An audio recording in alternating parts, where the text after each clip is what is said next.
ನಮಸ್ತೆ ಮಕ್ಕಳ, welcome back to my channel. Please like, share and subscribe my channel.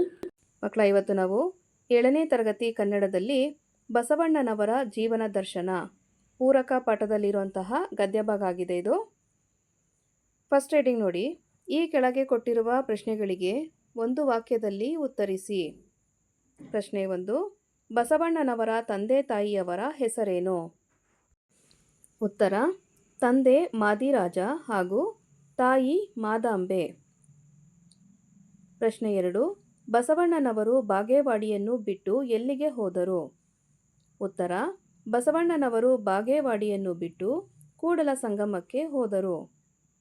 ಪ್ರಶ್ನೆ 3. ಈಶಾನ ಗುರುಗಳು ಬಸವಣ್ಣನವರಿಗೆ ಏನು ಹೇಳಿದರು? ಉತ್ತರ: ಅಯ್ಯ, ನೀನೆಲ್ಲಿಗೂ ಹೋಗಬೇಡ, ಏನನ್ನೂ ಚಿಂತಿಸಬೇಡ. ಸಂಗಮೇಶ್ವರನಿಗೆ ಹೊಸ ಹೂಗಳನ್ನು ತಂದು ಪೂಜೆ ಮಾಡಿ ಪ್ರಸಾದಕಾಯಕನಾಗಿ ಸುಖವಾಗಿರು ಎಂದು ಈಶಾನ ಗುರುಗಳು ಬಸವಣ್ಣನವರಿಗೆ ಹೇಳಿದರು. ಪ್ರಶ್ನೆ 4. ಬಸವಣ್ಣನವರ ವಚನಗಳು ಏಕೆ ಪ್ರಸಿದ್ಧವಾಗಿವೆ? ಉತ್ತರ: ವಚನಗಳಲ್ಲಿ ಭಾವತೀವ್ರತೆ, ಏಕಾಗ್ರತೆ ಮತ್ತು ಆತ್ಮೀಯತೆ ಇದ್ದುದರಿಂದ ಬಸವಣ್ಣನವರ ವಚನಗಳು ಪ್ರಸಿದ್ಧವಾಗಿವೆ. ಪ್ರಶ್ನೆ 5. ಬಸವಣ್ಣನವರು ಬೋಧಿಸಿದ ಧರ್ಮದ ಜೀವಾಳ ಯಾವುದು? ಉತ್ತರ: ಬಸವಣ್ಣನವರು ಬೋಧಿಸಿದ ಧರ್ಮದ ಜೀವಾಳ ದಯವೇ ಧರ್ಮದ ಜೀವಾಳ.